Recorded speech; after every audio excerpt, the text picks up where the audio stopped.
మనం అందరం డ్యూటీస్ చేస్తున్న దాంట్లో ఏంటంటే కొన్ని కాంప్లైంట్స్ వస్తాయి. ఎక్కడైతే మనం రూల్స్ పాటించలేదో అక్కడ రిసీవ్ కాంప్లైంట్స్ వస్తుంది. ఈఆర్ఓ వాళ్ళు పనిచేసే వాళ్ళకు సిటిజన్ చార్టర్ గురించి ఐడియా ఉంది. మన ఒక పిటిషన్ ఈఆర్ఓకు కన్జ్యూమర్ దగ్గర నుంచి వస్తే దాన్ని ఎన్ని రోజుల్లో డిస్పోజ్ చేయాలనేది దాంట్లో సిటిజన్ చార్టర్లో పొందుపరచబడుతుంది. అవి డిబేట్ అయితే ఆ కన్జ్యూమర్ ఏం చేస్తాడు, కాంప్లైంట్ పిటిషన్ పెట్టాడు. ఆ పిటిషన్స్ అనేవి ఎవరు ఎంక్వైరీ చేయాలి అనేది కూడా స్పెసిఫై ఉంది. కొన్ని పిటిషన్స్ డైరెక్ట్ ఏవో గారికి వస్తే ఏవో గారు కూడా పోయి ఎగ్జామిన్ చేసి ఏది ఆర్సీ చేసిన కొన్ని పొరపాట్లు ఏమైనా ఉంటే ఆయన ఎగ్జామిన్ చేసి ఆ రిపోర్ట్ పై వాళ్ళకు ఇవ్వచ్చు. కొన్ని పిటిషన్స్ డైరెక్ట్ డివిజన్ ఆఫీస్లో పనిచేసే వాళ్ళు, అడ్మినిస్ట్రేషన్లో పనిచేసే వాళ్ళు ఉన్నారు కదా, డి గారికి కూడా కొన్ని పిటిషన్స్ డైరెక్ట్ వస్తుంది. వీళ్ళు ఈ విధంగా ఈ పని చేయలేదు, చేయకపోవడం వల్ల మనకు జరిగింది అని రాస్తే డి గారు ఆయన పరిధిలో ఉన్న వాడికి, ఆయన కింద ఉన్న ఏడీ కన్సర్న్ ఏడీ గారికి ఆ పిటిషన్ పంపించి రిపోర్ట్ తీసుకొని అక్కడ తన పరిధిలో డిసిప్లిన్ అథారిటీ తన పరిధిలో ఉన్న వారి మీద నోటీస్ అయితే అతను యాక్షన్ ఇనిషియేట్ చేస్తాడు. లేదు అంటే మిగతా వాళ్ళు కూడా ఇంక్లూడ్ అయి ఉన్నారు అనుకోండి, ఓఎన్ఎంతో పాటు ఇంకా వేరే ఇంజనీరింగ్ కూడా యాడ్ అయినప్పుడు ఎవరైతే డిసిప్లిన్ అథారిటీ అది ఎస్సీ గారు పంపిస్తే ఎస్సీ గారు కూడా ఎగ్జామిన్ చేస్తాడు. మైనర్ పనిష్మెంట్ ఎస్సీ గారు కూడా ఏ గారికి ఇష్యూ చేయొచ్చు, ఇంపోజ్ చేయొచ్చు మైనర్ పనిష్మెంట్. ఆ విధంగా ఆ కాంప్లైంట్స్ అనేది ఎంక్వైరీ. కొన్ని పిటిషన్స్ ఏంటంటే సిఓ గారు, చీఫ్ విజిలెన్స్ ఆఫీసర్ ఉన్నారు మన సర్కిల్లో, ప్రతి దాంట్లో కూడా ఇన్స్పెక్టర్ ఆఫ్ పోలీసు ఏబిటిఎస్ వాళ్ళు కూడా ఉన్నారు. వాళ్ళకు డిఈ గారు కానీ ఎస్సీ గారు కానీ కాంప్లైంట్స్ను ఆ పిటిషన్స్ ఏవైతే వస్తే వాటిని డైరెక్ట్గా ఆయన వాళ్ళకి అటాచ్ చేయాలి. అవి ఉన్న ల్యాక్సెస్ దాని ప్రకారంగా కార్పొరేట్ ఆఫీస్ రాయాలి. రాస్తే ఓన్లీ సిఎండి సార్ మాత్రమే పిటిషన్స్ సిఓ గారికి ట్రాన్స్మిట్ చేసి ఎంక్వైరీ చేపిస్తారు. అంటే పిటిషన్స్ డిఫరెంట్ లెవెల్లో కొన్ని సందర్భాల్లో కూడా మనం పర్సనల్ లైఫ్లో కూడా మీరు ఏదైనా డిబేట్ చేయాలనుకుంటే అప్పుడు వాళ్ళు కూడా ఇప్పుడు మనకన్నీ కూడా పిటిషన్స్ ఏ విధంగా వస్తున్నాయంటే, ఇప్పుడు మన ఎంప్లాయీస్ మన దగ్గర అప్పు తీసుకోవడం, తర్వాత వాళ్ళకి చెల్లించకపోవడం, లేకపోతే ల్యాండ్ డిస్ప్యూట్స్ కానీ అలాంటి పిటిషన్స్, తర్వాత ఫ్యామిలీ డిస్ప్యూట్ కూడా అలాంటి పిటిషన్స్ కూడా, తర్వాత సిటిజన్ చార్టర్, తర్వాత ఓల్డ్ ఫీల్డ్లో డీవియేషన్స్ వర్క్ చేయకపోవడం, అలాంటి కాంప్లైంట్స్ వస్తుంది. డిఫరెంట్ కాంప్లైంట్స్ వస్తుంది. వచ్చిన తర్వాత ఏంటంటే ఆ రిపోర్ట్స్ ఎంక్వైరీ చేస్తారు. ఎంక్వైరీ చేసిన తర్వాత ఆ ఎంక్వైరీలో ఎవరి పరిధిలో ఉంటే వాళ్ళు ఏం చేస్తారు, ఫస్ట్ ఆ రిపోర్ట్ వచ్చిన తర్వాత రిపోర్ట్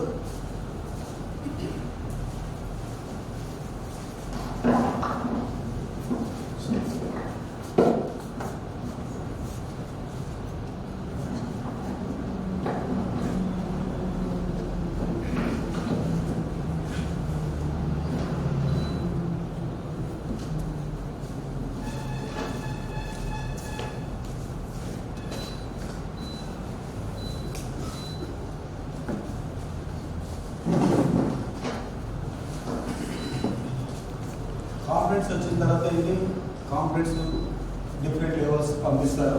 పంపించిన తర్వాత అక్కడ నుంచి మనకు రిపోర్ట్స్ వస్తాయి.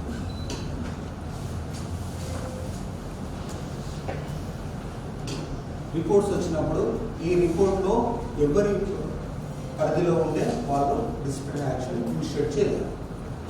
సపోజ్ డి గారికి పరిధిలో ఉందనుకోండి, డిఈ గారు డిఈ ఆపరేషన్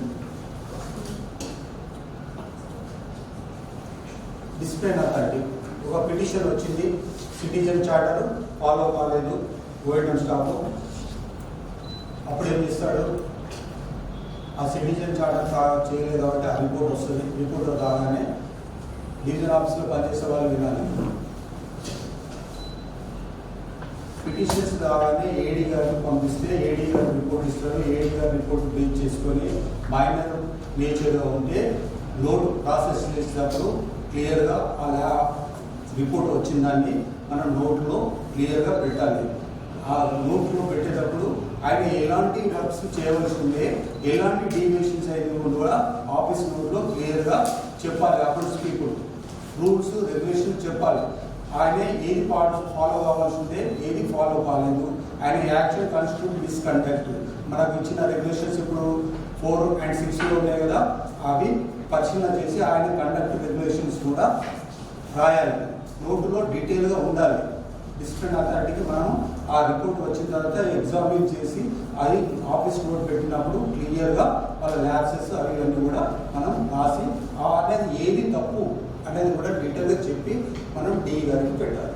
ఆ డి గారు ఏం చేస్తారో అప్పుడు వాళ్ళ ల్యాబ్సెస్ మేజర్గా ఉన్నట్టయితే ఎస్సీ గారికి లెటర్ ద్వారా సబ్మిట్ చేయాలి. Submit report to the SC for appointing inquiry officer అనే నోట్ మీద రాస్తారు. లేదు మైనర్ నేచర్ ఉంది, అప్పుడు ఏం చేస్తాడు, ఛార్జ్ మెమో కూడా ఇవ్వచ్చు.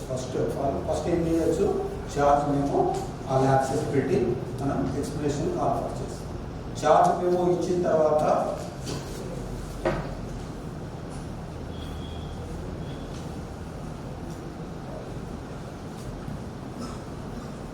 ఛార్జ్ మెమో ఇస్తాం, అంటే ఎక్స్ప్లెనేషన్ మాత్రమే కాల్ ఫర్ చేస్తాం. ఎక్స్ప్లెనేషన్ కాల్ ఫర్ చేసిన తర్వాత ఎక్స్ప్లెనేషన్ వచ్చిన తర్వాత ఎగ్జామిన్ చేస్తాము. చేసిన తర్వాత ఒకవేళ నాట్ సాటిస్ఫాక్టరీ అనుకుంటే, లేదు ఏది కరెక్ట్గా లేదు, ఎక్స్ప్లెనేషన్ యాజ్ పర్ రికార్డ్స్ అయినా మిస్టేక్స్ ఉన్నాయనుకుంటే అప్పుడు షో కాల్ నోటీస్ ఇస్తాం.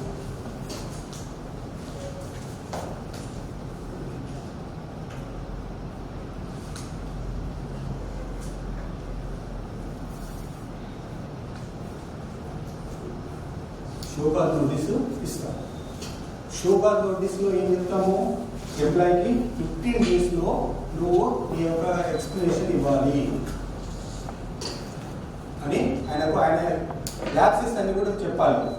ఈ రెఫరెన్స్లో పిటిషన్ వచ్చింది, అది సో పర్సన్ ఎంక్వైరీ చేశారు, ఆ ఎంక్వైరీలో నీ ల్యాబ్సెస్ ఇవి అని చెప్తూ దాని కింద ఏం రాయాలి, నీ action constitute misconduct as per regulation 4 or 6 అవి మెన్షన్ చేయాలి. చేసి లాస్ట్కి వచ్చి మనం for the above lapses so is director to submit explanation with in as to buy disciplinary action as per regulation 5 ప్రకారంగా ఫైనల్ పనిష్మెంట్ మీ పైన ఎందుకు ఇంపోజ్ చేయకూడదు, డిసైడ్స్ రికవరీ ఆఫ్ అమౌంట్ ఉంటే రికవరీ ఆఫ్ అమౌంట్ కూడా ఎందుకు చేయకూడదు అనేది స్పెసిఫై చేస్తాం. ఫైనల్ పనిష్మెంట్ ఇంపోజ్ చేస్తాం. ఆ 15 days లోపల అని ఇవ్వాలి. డేట్ ఆఫ్ అకానమీ నుంచి 15 days అని ఇవ్వలేదు. అప్పుడు ఏం చేయాలి, కేసు వర్కరు రిమైండర్ పెట్టాలి. బాబు నువ్వు ఈరోజు లోకాల నోటీస్ చేశావు, ఇప్పటిదాకా నీ ఎక్స్ప్రెషన్ రాలేదు, రిమైండర్ 1 అక్నాలజ్మెంట్ రిమైండర్ తెప్పియాలి. అయినా ఇవ్వలేదు. రిమైండర్ 2 అది కూడా ఇవ్వలేదు. ఫైనల్ ఆపర్చునిటీ చేయండి. ఫైనల్ ఆపర్చునిటీ కూడా అక్నాలజ్మెంట్, ప్రతిదీ కూడా అక్నాలజ్మెంట్ తెప్పియాలి. రిమైండర్ 1 to 2 కూడా తెప్పియాలి. ఫైనల్ ఆపర్చునిటీ కూడా అక్నాలజ్మెంట్స్ తెప్పియాలి. తెప్పించుకున్న తర్వాత అప్పుడు నోట్ పెట్టాలి. ఫైనల్ ఆపర్చునిటీ ఇచ్చినప్పుడు 7 days or 10 days మనం మీరు ఈ టైంలో సబ్మిట్ చేయకపోతే మీ మీద డిసిప్లినరీ యాక్షన్ ఫైనల్ చేస్తామని మనం చెప్తున్నాం. చెప్పినప్పుడు అతను సబ్మిట్ చేసిండు, ఓకే. సబ్మిట్ చేయకపోతే ఏం చేస్తాము, నోట్ పెట్టాలి డి గారు, ఎస్సీ గారు. డి గారు అనేది కాదు, ఎస్సీ గారు ఆఫీస్లో సెంట్రల్ ఆఫీస్లో పనిచేసే వాళ్ళు కూడా అదే ప్రొసీజర్. ఏం చేయాలి, అప్పుడు అతనికి ఈ డీటెయిల్ రిపోర్ట్లో ఆయన ల్యాబ్సెస్ నోటీస్ అయినాయి, షోకాజ్ ఇచ్చాము, అది అక్నాలజ్మెంట్ చేశాడు ఈ డేట్లో, రిమైండర్ ఇచ్చాము, అది అక్నాలజ్ చేశాడు, తర్వాత సెకండ్ రిమైండర్ ఇచ్చాము, అది కూడా అక్నాలజ్ చేశాడు, ఫైనల్ ఆపర్చునిటీ ఇచ్చాము, అది కూడా అక్నాలజ్ చేశాడు, ఇవ్వలేదు అని మనం రాసి పెడితే డి గారు దాన్ని ఎగ్జామిన్ చేసి ఆయనకు ఏం పనిష్మెంట్ ఇవ్వాలో డిసిప్లిన్ అథారిటీ రాస్తాం. ఎస్సీ గారు రాస్తాం. డిసిప్లిన్ అథారిటీ రాసిన దాని ప్రకారంగా మనము ఫైనల్ ఆర్డర్ ఆయనకి ఇచ్చేస్తాం. ఫైనల్ ఆర్డర్ ఎట్లా ఉండాలంటే స్పీకింగ్ ఆర్డర్ ప్రకారంగా ఉండాలి. బాబు ఈ రిపోర్ట్ మీకు ఈ విధంగా ఫస్ట్ పేరాలో షోకాజ్ నోటీస్ ఇచ్చాము. ఇది ఒకటి. ఒకవేళ మనం షోకాజ్ ఇచ్చాము అనే ఎక్స్ప్లెనేషన్ కూడా ఇచ్చారు. ఫస్ట్ సెకండ్ రిమాండ్ తర్వాత ఇచ్చారు. ఇచ్చిన తర్వాత చూస్తాం ఆయనది. అప్పుడు కూడా ఆఫీస్ నోట్ పెట్టారు, ఈ విధంగా రిపోర్ట్ వచ్చింది, ఆయన షోకాజ్ ఇచ్చాము, మైనర్ పనిష్మెంట్ ప్రపోజ్ చేస్తూ రిసెక్స్ రికవర్ అవ్వడం. తర్వాత ఆయన ఎక్స్ప్లెనేషన్ ఏ విధంగా, ఆయన ఎక్స్ప్లెనేషన్ ఏం చెప్తాడు, మనం స్టడీ చేయాలి, డిసిప్లిన్ అథారిటీకి చెప్పాలి. ఆయన ఈ విధంగా చెప్తున్నాడు, నేను కరెక్ట్గా చేశాను అవన్నీ చెప్తున్నాడు, కానీ యాక్చువల్గా రికార్డ్ ఏం చెప్తుంది అనేది మనం అబ్జర్వ్ చేయాలి. అంటే మీరు కొద్దిగా చేయాలి, మీ పైన మీ సూపర్వైజర్ జేఓ గారు ఉంటారు కదా, ఆయన రిమార్క్స్లో ఈయన ల్యాప్సెస్, ఆయన ఎక్స్ప్లెనేషన్ ఎగ్జామిన్ చేస్తూ ఆయన ల్యాప్సెస్ ఏంటి, ఆయన ఎక్స్ప్లెనేషన్ సరిగానే ఉంది, రికార్డు ప్రకారంగా ఆయన తప్పు లేదు అది కూడా రాయాలి. తప్పు ఉన్నది రాయాలి, తప్పు లేకపోతే తప్పు లేదన్నది కూడా రాయాలి. రాస్తే డిసిప్లిన్ అథారిటీకి ఏంటంటే వారికి ఈజీగా అవుతుంది. ఊరికే మనము రిపోర్ట్ తీసుకొచ్చినాము, ఎక్స్ప్లెనేషన్ వచ్చింది, సర్టిఫికేట్ ఆర్డర్స్ అంటే డిసిప్లిన్ అథారిటీ ఆయనకు ఫీల్డ్ వర్క్లో బిజీగా ఉంటారు కాబట్టి దానికి అవకాశం ఉండదు. ప్రాపర్ నోటింగ్ అనేది ప్రాపర్గా ఉంటుంది. మనం ఇచ్చిన నోట్ ప్రాపర్గా ఉంటేనే డిసిప్లిన్ అథారిటీ డిసిషన్ తీసుకోవడానికి ఈజీగా ఉంటుంది. పర్సన్ టు పర్సన్ రెఫర్ చేయకూడదు. అందరు మన వాళ్ళ ఎంప్లాయీస్, ఒకరికి నోటింగ్ ఒక రకంగా ఇంకొకరికి ఇంకొక రకంగా చేయకూడదు. రికార్డులో ఏది ఉంటే అది మాత్రమే నోటింగ్ చేయాలి. తర్వాత ఎక్కడైనా మీకు డిఫరెన్సెస్ అలాంటివి వస్తే మనల్ని అబ్జర్వ్ చేసే వాళ్ళు చాలా మంది ఉంటారు. ఒకరికి సేమ్ ల్యాప్సెస్ మీద ఈ పనిష్మెంట్ ఇచ్చారు, అదే సేమ్ ల్యాప్సెస్ మీద తక్కువ పనిష్మెంట్ ఇచ్చారు అని అంటే నోటింగ్ చేసిన వాళ్ళ మీద యాక్షన్ తీసుకోవాలి. డిసిప్లిన్ అథారిటీ కూడా చెప్పచ్చు, వాళ్ళ ప్రాపర్గా నోటింగ్ చేయలేదు, అప్పుడు ఆ కన్సర్న్ అయిన మీద డిసిప్లిన్ యాక్షన్ తీసుకోవచ్చు. కాబట్టి నోటింగ్ అనేది ఓన్లీ మనం ఆఫీస్కి వచ్చాము, ఆఫీస్ పని మాత్రమే చేయాలి, పర్సన్స్లో చూడకూడదు. ఆ రికార్డ్ ఏది చెప్తాలో అది మాత్రమే చెప్పాలి. అదే అన్నెసెసరీ ఐటమ్స్ కానీ అన్నెసెసరీ కాంప్లికేషన్స్ కానీ నోటింగ్లో ఉండకూడదు. యాజ్ పర్ రికార్డ్ మాత్రమే రూలు రెగ్యులేషన్స్ ఏం చెప్తున్నాయి, ఆయన ల్యాబ్స్ ఏంటి, ఆయన ఎక్కడ లీవ్ ఏంటి, ఆయన చేయవలసిన డ్యూటీ ఏంటి, ఆయన చేయకపోవడం ఏంటి అనేది నోటింగ్లో క్లియర్గా రాసి మన డిసిప్లిన్ అథారిటీ ఇస్తే డిసిప్లిన్ అథారిటీ డిసిషన్ ఇస్తారు. దాని ప్రకారంగా పనిష్మెంట్ ఇంపోజ్ అవుతుంది. అయిపోయిన తర్వాత పనిష్మెంట్ ఇచ్చినప్పుడు అప్పీల్ ప్రొవిజన్ కూడా ఇవ్వాలి. రెగ్యులేషన్ 18 ప్రకారంగా ప్రతి పనిష్మెంట్ను 3 months లోపల అప్పీల్ చేసుకోకపోవాలి. అప్పీల్ ప్రొవిజన్ కూడా ఇచ్చేస్తాము. ఆయన అప్పీల్ పెట్టుకుంటే ప్రతి ఫైనల్ ఆర్డర్కు ఇచ్చిన తర్వాత మనం ఎస్ఆర్లో ఎంట్రీ చేయాలి. మీ దగ్గరనే ఉంటాయి కాబట్టి ఎస్ఆర్లో మీరు చూడాలి కంపల్సరీ. ఫైనల్ ఆర్డర్ ఇవ్వగానే వెంటనే ఎస్ఆర్లో ఎంట్రీ చేయాలి. అది చాలా ఇంపార్టెంట్ ఆస్పెక్ట్. కార్పొరేట్ ఆఫీస్ నుంచి కూడా మీకు ఫైనల్ ఆర్డర్స్ ఇచ్చి పంపిస్తారు. అవి ఇమ్మీడియట్గా ఎస్ఆర్లో ఎంట్రీ చేసి ఆ పేజ్ నెంబర్లో అటెస్టేషన్ కాపీస్ ఎస్ఆర్ కూడా పంపి. ఇంప్లిమెంటేషన్ అనేది చాలా ఇంపార్టెంట్. రికవరీ ఉంటుంది, రికవరీ కూడా ఇమ్మీడియట్గా మీరు ఏడిఎంలో ఉన్న వాళ్ళు ఏం చేయాలి, టీఆర్ఎస్ జేఓ గారికి పంపాలి, ఈ అమౌంట్ రికవరీ చేయండి. తర్వాత ఇప్పుడు ఏంటంటే రిపోర్ట్ వచ్చింది, major punishment, major lapses notice అయింది. మేజర్ ల్యాప్సెస్ నోటీస్ అయినప్పుడు ఏం చేస్తారు, డిఈ గారు ఎస్సీ గారికి రాసి టెంపోరరీ ఆఫీసర్ని అపాయింట్ చేయాలి. అదే ఎస్సీ గారు డిసిప్లిన్ అథారిటీ అయినప్పుడు ఎస్సీ గారికి రిపోర్ట్ వచ్చి ఎస్సీ గారు ఎగ్జామిన్ చేసి ఒకవేళ మేజర్ ల్యాప్సెస్ నోటీస్ అయితే ఎనీ స్టాఫ్ మీద ఆయన డిసిప్లిన్ అథారిటీ ప్రకారంగా యాజ్ పర్ ఎన్ఓ 189 ప్రకారంగా is the confident authority to impose major punishment. అప్పుడు వాళ్ళ ఇన్వాల్వ్ అయిన వాళ్ళందరి మీద ఆయన కాన్ఫిడెంట్ అయితే ఆయన ఇంకోర్ ఆఫీసర్ అపాయింట్ చేసి అప్పుడు ఆయన ప్రాసెస్ ఇంకోర్ ఆఫీసర్ ఏం చేస్తాడు, ఛార్జ్ షీట్ ఇష్యూ చేస్తాడు. ఆయన కూడా 15 days టైం ఇస్తాడు. ఛార్జ్తో షీట్తో పాటుగా ఎన్క్లోజర్స్ ఉంటాయి, గ్రౌండ్స్ ఫర్ ఛార్జ్ అని ఇస్తారు. గ్రౌండ్స్ ఫర్ ఛార్జ్ కూడా మీరు ఛార్జ్ ఎంప్లాయీకి సర్వ్ చేయాలి, అపాయింట్మెంట్ తీసుకోవాలి. Received charge sheet along with enclosures అని రిసీవ్ తీసుకోవాలి.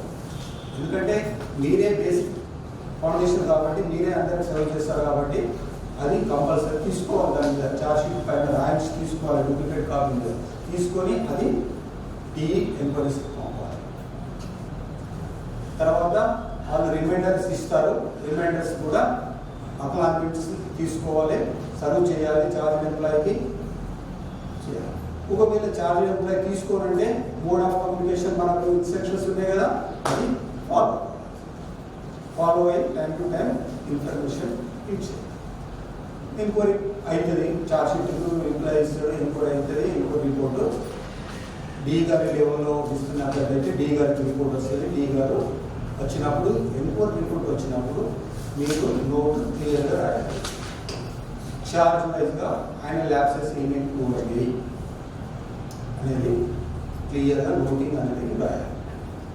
ఫైండింగ్స్ ఉంటాడు, అనాలిసిస్ అంటున్నాడు, ఎంక్వైరీ అవన్నీ కూడా క్లియర్గా వాళ్ళ ల్యాబ్సెస్ రాస్తూ కింద రాయాలి.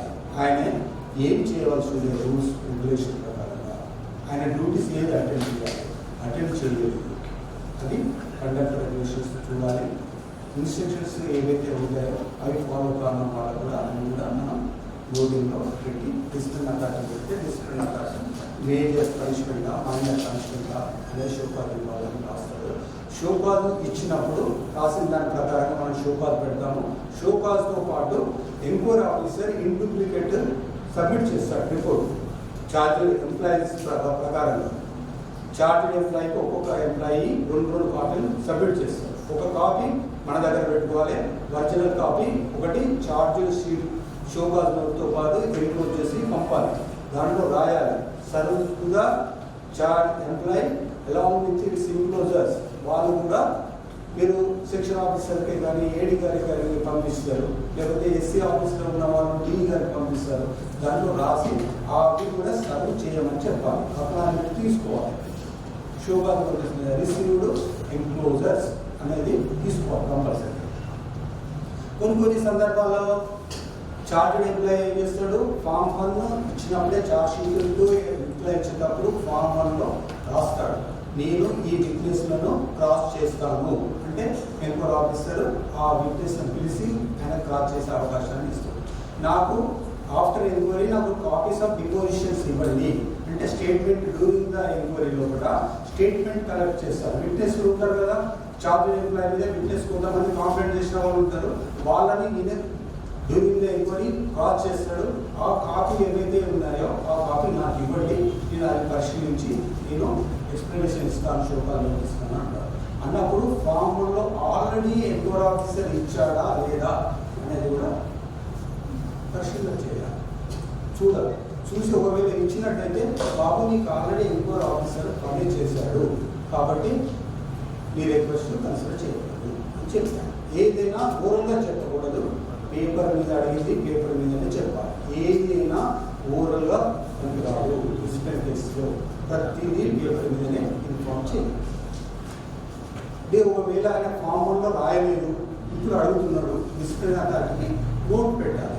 షోకాజ్ ఇచ్చాము, రిపోర్ట్ ఇచ్చాము, కానీ ఆయన కాపీస్ అడుగుతున్నాడు, ఏం చేయమంటారు? సబ్మిట్ యువర్ ఆర్డర్స్ అంటే discipline authority you copies of depositions అంటారు. అయితే కొద్దిమంది ఏమంటారు, నాకు మొత్తం డిపోజిషన్ కాపీస్ కావాలని రాస్తారు. అలాంటప్పుడు ఇవ్వకూడదు. ఆర్టీఐ ప్రకారంగా కూడా 8J ప్రకారంగా పర్సనల్ ఇన్ఫర్మేషన్ వేరే వాళ్ళకు ఇవ్వకూడదు. తాను ఎవరినైతే క్రాస్ చేస్తాడో అవి మాత్రమే ఇవ్వాలి.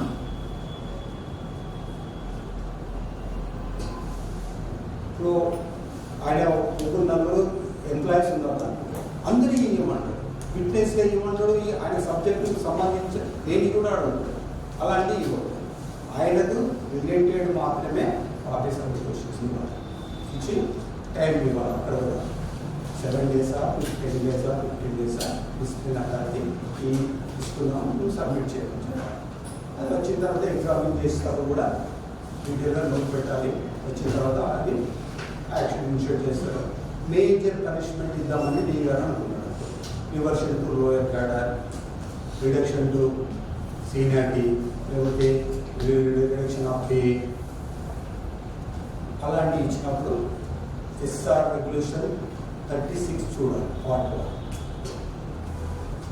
Regulation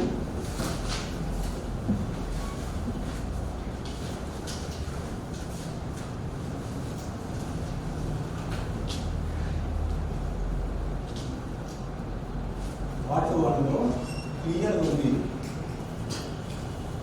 reversion to lower cadre కానీ రిడక్షన్ టు సీనియారిటీ కానీ మినిమం ఆఫ్ పే కానీ చేస్తే మనం ఏ విధంగా ఆర్డర్ ఇవ్వాలి అని ఇంతకుముందు మీకు ఫస్ట్ చెప్పాను. అదే ప్రొసీజర్ ఫాలో. అంటే మన మేజర్ ఇద్దామని డి గారు అయితే అది వెంటనే మనం కాంప్లెక్స్ కమిటీకి ఎస్సీ గారికి పంపాలి. ఎస్సీ గారు అయితే ఏం చేయాలి? కార్పొరేట్ ఆఫీస్ పంపిస్తే వాళ్ళు కాంగ్రెస్ కమిటీ ఎగ్జామిన్ చేసి వ్యూస్ డిసిప్లిన్ అథారిటీతో ఏకీభవించవచ్చు, ఏకీభవించకపోవచ్చు. వాళ్ళ వ్యూస్ మాత్రం చెప్పాలి. కానీ పెంచడం కానీ తగ్గించడం కానీ కాంగ్రెస్ కమిటీకి అవసరం.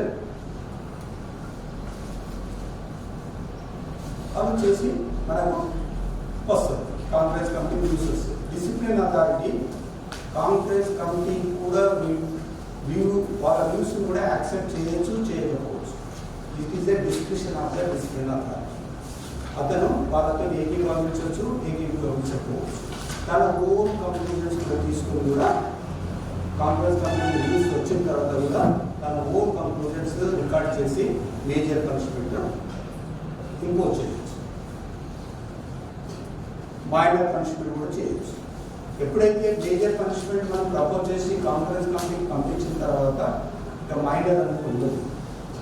మేజర్ మనం పనిష్మెంట్ ప్రపోజ్ చేస్తాం షోకాజ్లో. ఎక్స్ప్లెనేషన్ వచ్చిన తర్వాత ఆయన రికార్డ్స్ ప్రకారంగా చూసిన తర్వాత నోటింగ్ చూసిన తర్వాత డిఈ గారు మేజర్ ఏమవుతూ మైనర్ కూడా ఇవ్వచ్చు, మైనర్ పనిష్మెంట్. కానీ మైనర్ పనిష్మెంట్ మనం ప్రపోజ్ చేసి మేజర్ ఇవ్వడానికి వీలు.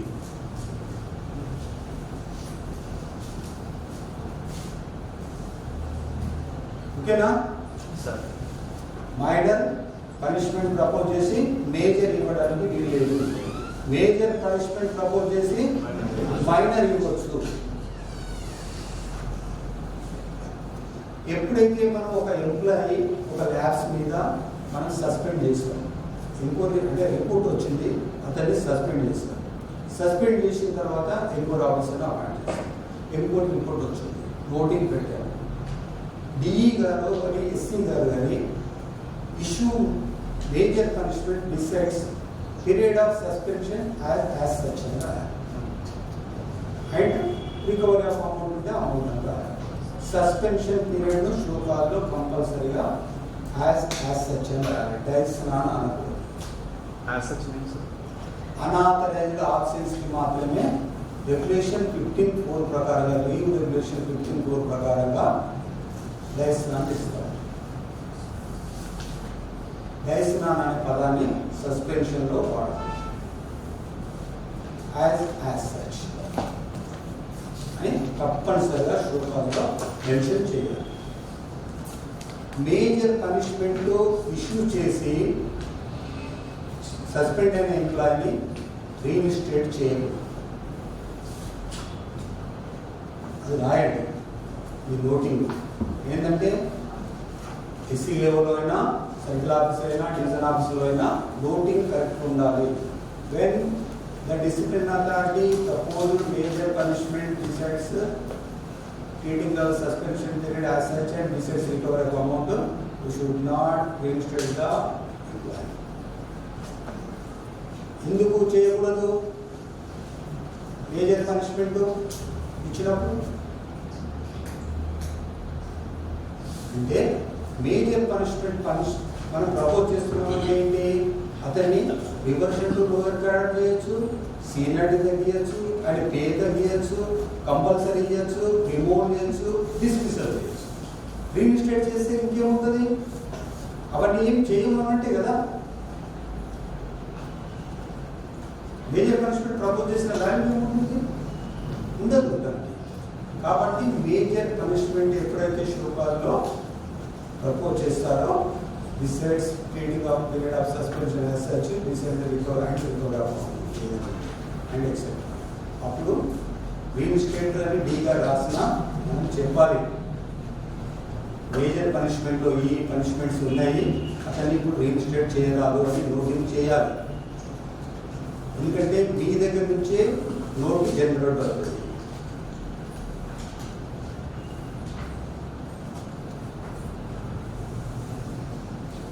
కాబట్టి ఆయన రీఇన్స్టేట్ చేయాలి.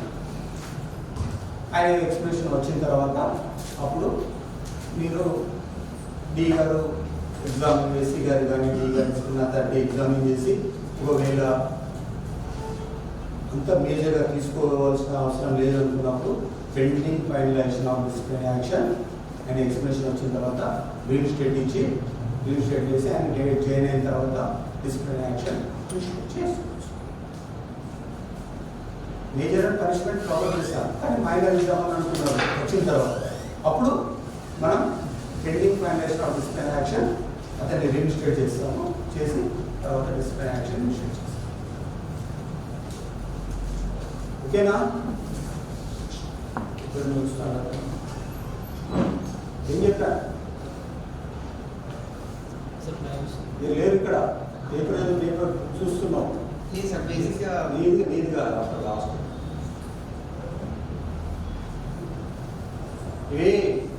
రోజు నీకు రొటీన్లో పనికొచ్చేటి చెప్తున్నా, బుక్ చదివితే అర్థం కాదు. జాగ్రత్తగా వినండి.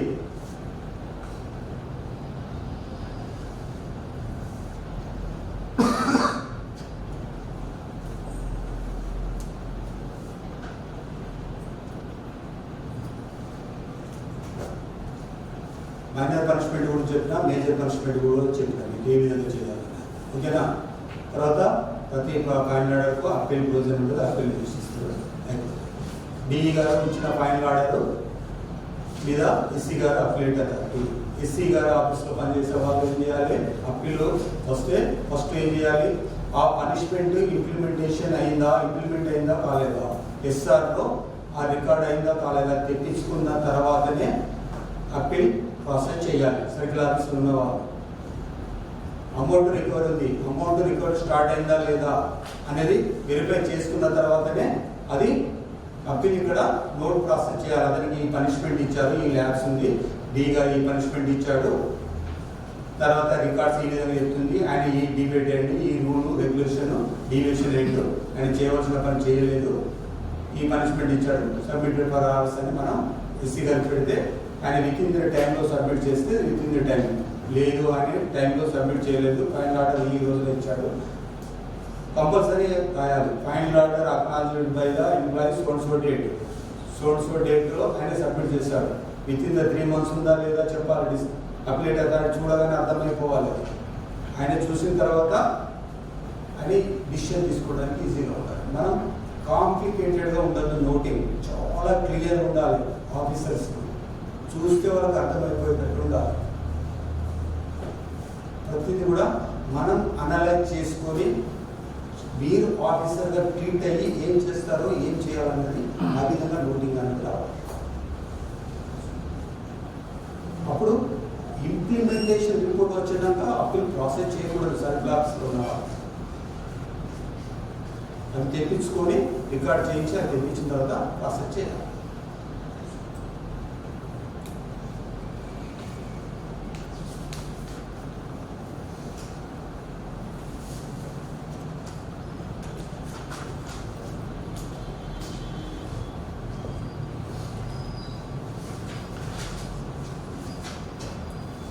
తర్వాత మేజర్ పనిష్మెంట్ అనేది 3 years వరకే ఉంటుంది. Instructions reduction to lower cadre కోసం 4 years చేయొచ్చు, 5 years చేయొచ్చు, 6 years చేయొచ్చు. కానీ పీరియడ్ ఆఫ్ 3 years తర్వాత ఈ will get promotion after 3 years. కొన్ని సందర్భాల్లో 4 విత్ హోల్డింగ్ ఆఫ్ ఇంక్రిమెంట్స్ 4 ఇవ్వచ్చు, 5 ఇవ్వచ్చు. కానీ he will get promotion after 3 years. Instructions ఉన్నాయి, అవి దాన్ని ఫాలో కావచ్చు. సస్పెన్షన్లో ఉన్న వాళ్ళకి షోకాజ్ ఇవ్వచ్చా సార్? సస్పెన్షన్లో ఉన్న వాళ్ళకి షోకాజ్ ఇవ్వచ్చా, లేకపోతే తను రీఇన్స్టేట్ అయ్యాకనే షోకాజ్ ఇవ్వాలా? సస్పెండ్ అయిన తర్వాత రిపోర్ట్ వస్తుంది కదా, రిపోర్ట్ బేస్ చేసుకుని అది సస్పెండ్ చేస్తాం. చేసిన తర్వాత డిసిప్లిన్ అథారిటీ ఎస్సీ గారు అనుకోండి, డైరెక్ట్ ఆయనే ఇంకోటి ఆఫీసర్ అపాయింట్ చేస్తారు. డి గారు అనుకోండి, డి గారు ఏం చేయాలి? ఎస్సీ గారికి రిపోర్ట్ పంపించాలి, ఇమీడియట్గా పంపాలి. పంపించలేదు కానీ 2-3 months తర్వాత పంపిస్తున్నారు. ఆ ల్యాబ్స్ ఎక్కడైతే ఉంటుందో ఆ సబ్సిస్టెన్స్ అలవెన్స్ ఏదైతే పేమెంట్ చేస్తున్నామో ఆ కన్సర్న్ ఆయన దగ్గర ఎప్పుడు ఒక జూనియర్ అసిస్టెంట్ ఏడీఎంలో ఉన్నాడు, రిపోర్ట్ వచ్చింది, నోట్ పెట్టలేదు, ప్రాసెస్ చేయలేదు, కానీ ఎంప్లాయీ అండర్ సస్పెన్షన్ ఉన్నాడు, ఈ అమౌంట్ ఆయన దగ్గర రికార్డ్ చేయవచ్చు. జూనియర్ అసిస్టెంట్ కన్సర్న్ ఎవరి దగ్గర ఉంటే మీరు పెట్టారు, మీ జేఓ గారు మీ సీనియర్ అసిస్టెంట్ పంపలేదు, who is responsible? That amount పంపాలి. పంపించిన తర్వాత ఇంకో ఆఫీసర్ ఇమీడియట్లీ ఆయన చార్జ్ షీట్ ఇస్తాడు, ఇంకో కండక్ట్ చేస్తాడు. చాలా ఎంక్వైరీ చెప్పిన కదా, ఇది 15 రెగ్యులేషన్ 56 SR Part 1 ప్రకారంగా మనం రివ్యూ చేస్తాం.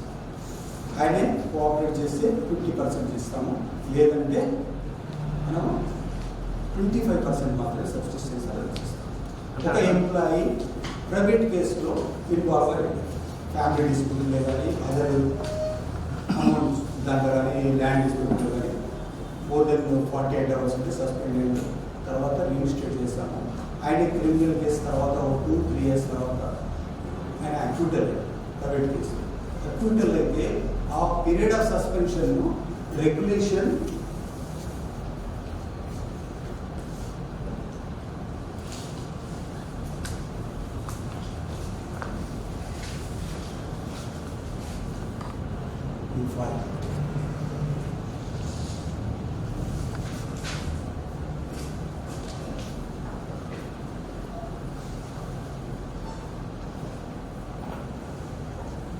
రెగ్యులేషన్ 56(7) ప్రకారంగా SR Part 1 ప్రకారంగా ఆ పీరియడ్ను రెగ్యులరైజ్ చేస్తూ ఏం చేస్తాము, రికవర్ ఆఫ్ సబ్సిస్టెన్స్ అలవెన్స్ ఆ పీరియడ్ను ట్రీటెడ్ యాజ్ లీవ్గా చేసి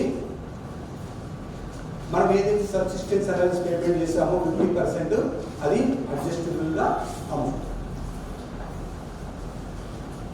అంటే ఆయన ఒక 2 years పోయాడు, ఆయన 2 years లీవ్స్ ఉండే కదా, ఇక్కడ ఏదైతే లీవ్స్ శాంక్షన్ చేస్తామో ఆ శాంక్షన్ అయిన పేమెంట్ చేస్తామో ఆ పేమెంట్ మాత్రం దాంట్లో వెళ్ళి ఆయనకు 100% చేసే దాంట్లో వెళ్ళి 50% మనం సబ్సిస్టెన్స్ అలవెన్స్ పేమెంట్ చేసి రికవర్ చేస్తూ మిగతా 50% మాత్రమే ఆయన పేమెంట్ చేస్తాము. ఈ ఓఎల్ పీరియడ్కు సబ్సిస్టెన్స్ అలవెన్స్ పేమెంట్ చేసింది మీకు సబ్సిస్టెన్స్ అలవెన్స్ ఎంతవరకు పే చేయొచ్చు సార్? సబ్సిస్టెన్స్ అలవెన్స్ ఎన్ని మంత్స్ వరకు పే చేయొచ్చు? అతను సస్పెన్షన్లో ఉన్నంత కాలం చేయొచ్చు.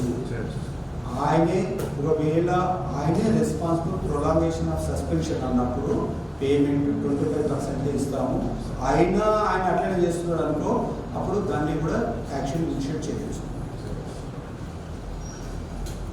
ఇప్పుడు అతను 6 months ఒక ఎంక్వైరీ ఆఫీసర్ రిపోర్ట్ వచ్చింది, ఎంక్వైరీ ఆఫీసర్కి ఇచ్చిన ఇంకో ఆఫీసర్ రిపోర్ట్ చేస్తుంది, అప్పుడు ఇంకో ఆఫీసర్ 1-2 ఇస్తాడు, వెంటనే ఇమీడియట్లీ యాక్షన్స్ అనేది ఇనిషియేట్ అయిపోవాలి. ఏదైనా కానీ టైమ్లీ యాక్షన్ అనేది వెరీ ఇంపార్టెంట్, మనం కూడా అది పాటించాలి. ఇప్పుడు సిటిజన్ చార్టర్ ప్రకారంగా ఎట్లయితే కన్స్యూమర్స్కు మనం సర్వీస్ చేయాలనుందో మనం కూడా మన ఎంప్లాయీస్కి అదే విధంగా సిటిజన్ చార్టర్ మనకు మనమే అనుకోవాలి. అనుకుంటేనే అది టైమ్లీ యాక్షన్ ఇనిషియేట్ అవుతుంది, లేకపోతే ఇయర్స్ టు బిహేవియర్ తప్ప. మాకు మా డి గారు చెప్పలేదు, మా ఎస్సీ గారు చెప్పలేదు, మా జేఓ గారు చెప్పలేదు, మాకు ఈ విధంగా చేయాలనేది తప్పు. ఎవరు వారి సీట్లో వాళ్ళే అపాయింటెడ్ కావాలి. ప్రతి సీటు మారినప్పుడల్లా ట్రైనింగ్స్ ఉండవు. ఆ సీటులో ఉన్న డ్యూటీస్ అండ్ రెస్పాన్సిబిలిటీస్ ఏమిటో తెలుసుకోవాలి, డిశ్చార్జ్ చేయాలి.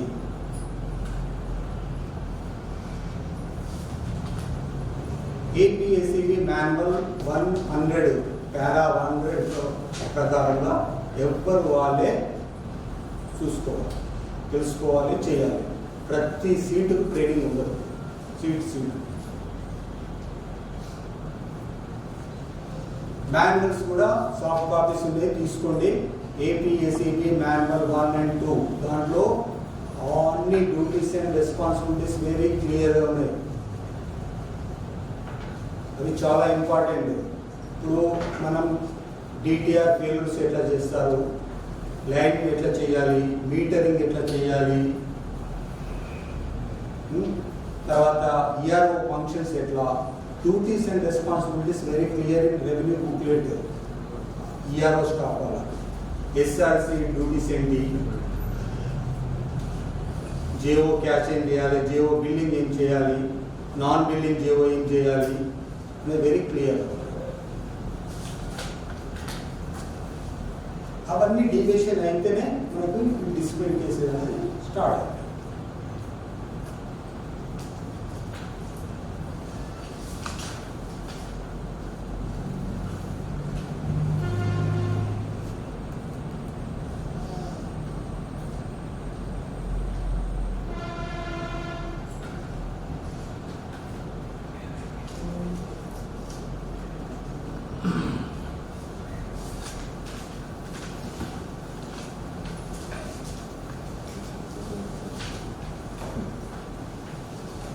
షోకాజ్లో ఇచ్చిన పనిష్మెంట్ ఉంటుంది సార్.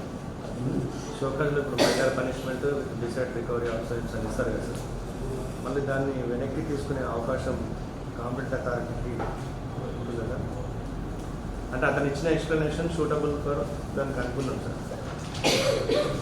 ఇప్పుడు ఫీల్డ్ డిఈ గారు వెళ్ళొచ్చు, ఏడీ గారు వెళ్ళొచ్చు, ఏఈ గారు వెళ్ళొచ్చు. వాళ్ళు రిపోర్ట్ ఇస్తేనే కదా బేస్ చేసుకుంటే షోకాజ్ వచ్చింది. అవును సార్. అంటే ఫస్ట్ ఛార్జ్ షీట్లో ఇచ్చిన ఎక్స్ప్లెనేషన్ కాకుండా ఇచ్చారనుకోండి సార్. షోకాజ్ ఛార్జ్ షీట్లో ఎక్స్ప్లెనేషన్ సాటిస్ఫాక్టరీ లేకుండా ఇచ్చారు. తర్వాత తనకి షోకాజ్ ఇచ్చారు కదా సార్. మళ్ళీ ఎక్స్ప్లెనేషన్ అడుగుతారు కదా. అడిగినప్పుడు ఆ పర్సన్ ఎక్స్ప్లెనేషన్ మళ్ళీ తన ఈ గ్యాప్ పీరియడ్లో తనకు ప్రూఫ్ ఆఫ్ డాక్యుమెంట్స్ తనకు లభించాయి. అప్పుడు తను మళ్ళీ ఎక్స్ప్లెనేషన్ ఇచ్చుకుంటాడు. ఛార్జ్ షీట్ అప్పుడు నేను ఇచ్చిన ఎక్స్ప్లెనేషన్లో నాకు ఈ టైం దొరకలేదు, నాకు ఈ తర్వాత ఈ ప్రూఫ్ ఆఫ్ డాక్యుమెంట్స్ దొరికాయి, సో నేను దీనికి ఎలిజిబిలిటీ, ఈ పనిష్మెంట్కి నేను ఎలిజిబిలిటీ కాదు అని అతను ఎక్స్ప్లెనేషన్ ఇచ్చుకుంటాడు. ఇచ్చుకుంటే ఆ ఇచ్చిన షోకాజ్లో ఉన్న మైనర్ పనిష్మెంట్ని తగ్గించి వెనక్కి తీసుకువచ్చే అధికారం. అప్పుడు ఏం చేయాలి, మనం నోటింగ్ చేసినప్పుడు ప్రిలిమినరీ ఎంక్వైరీలో ఆయన మీద ఏమేమి ల్యాబ్సెస్ అయింది, ఛార్జ్ షీట్ ఆయన ఎక్స్ప్లెనేషన్ ఏమి ఇచ్చారు, షోకాజ్ ఆయన ఏమేమి ఎక్స్ప్లెనేషన్ ఇచ్చారు, సపోర్టింగ్ డాక్యుమెంట్స్, ప్రిలిమినరీ ఎంక్వైరీ రిపోర్ట్కి ఈ డాక్యుమెంట్స్కు కొన్ని సందర్భాల్లో కూడా ఆయన ల్యాబ్స్ లేదని తెలిసింది అనుకోండి, అప్పుడు పనిష్మెంట్ డ్రాప్ అయ్యేది, ఫర్దర్ యాక్షన్ డ్రాప్ చేస్తారు. డిసిప్లిన్ అథారిటీకి మనం నోటింగ్ చేసినప్పుడు డిసిప్లిన్ అథారిటీ వాటిని అన్నింటినీ ఎగ్జామిన్ చేసి సాటిస్ఫై ఫర్దర్ యాక్షన్ సాటిస్ఫై అవ్వచ్చు. ఆఫ్టర్ ఫైనల్ ఆర్డర్ సాటిస్ఫై ఉండదు. ఫైనల్ ఆర్డర్ కాదు, షోకాజ్ ఇచ్చి ఎక్స్ప్లెనేషన్ వచ్చిన తర్వాత రికార్డ్స్ వెరిఫై చేసి డిసిప్లిన్ అథారిటీ సాటిస్ఫై అయితే ఫర్దర్ యాక్షన్ డ్రాప్ చేస్తారు. ఆ డ్రాపింగ్ అనేది ఆన్ ద స్పాట్ డ్రాపింగ్ ఉంటుందా, లేకపోతే దానికి సర్టెన్ పీరియడ్ వరకు ఏమన్నా ఇచ్చేది? అంటే ఇప్పుడు మనకు షోకాజ్ ఫైనల్ ఆర్డర్ ఇచ్చేటప్పుడు సార్ అక్కడ డ్రాప్ చేశారు. వార్నింగ్ ఏముండదు, కొన్ని సర్కిల్లో వార్నింగ్ ప్రొవిజన్ పెట్టింది, అదే సార్ తప్పు. సీనియర్ వార్నింగ్ అనేది నాట్ పనిష్మెంట్ ఉన్నాయి కదా సార్. కొన్ని బుక్లలో రాస్తున్నారు సార్, సర్వీస్ బుక్లలో వార్నింగ్, సివియర్ వార్నింగ్ అనేటువంటి వాటిని కూడా రికార్డ్ చేయము. సర్వీస్ బుక్లలో ఓన్లీ పర్సనల్ ఫైల్ వాళ్ళ మెయింటైన్ అయితే దాంట్లో పెట్టారు వార్నింగ్, సివియర్ వార్నింగ్. అటువంటి వాటిని మనం వాళ్ళకు ప్రమోషన్స్ వచ్చే వాళ్ళని కన్సిడర్ చేయాలి సార్. కన్సిడర్ చేయాలి సార్. ప్రమోషన్స్ ఇస్తారు కదా సార్, ఇచ్చినప్పుడు దాంట్లో ఒక డిసిప్లినరీ కేసెస్ ఏమైనా ఉన్నాయా, పనిష్మెంట్స్ ఏమైనా ఉన్నాయా అన్నప్పుడు ఈ point warning and severe warning అనేది ప్రమోషన్స్ కు కన్సిడర్ చేయరు. అది సర్వీస్ మ్యాటర్ చెప్పినప్పుడు చెప్పాలి. వార్నింగ్ అనేది no warning. Even show cause notice ఇచ్చిన ప్యానల్లో ఉంటారు. ఛార్జ్ షీట్ ఇచ్చిన ప్యానల్లో షోకాజ్ మనం ఆయన మీద ఆరోపణ చేస్తున్నాం. బాబు నువ్వు ఈ విధంగా చేశావు. ఆయన ఎక్స్ప్లెనేషన్ ఇచ్చిన తర్వాత డిసిప్లిన్ అథారిటీ ఎగ్జామిన్ చేసి ఒకవేళ ఎగ్జామినేట్ చేసి immediate promotion. Okay,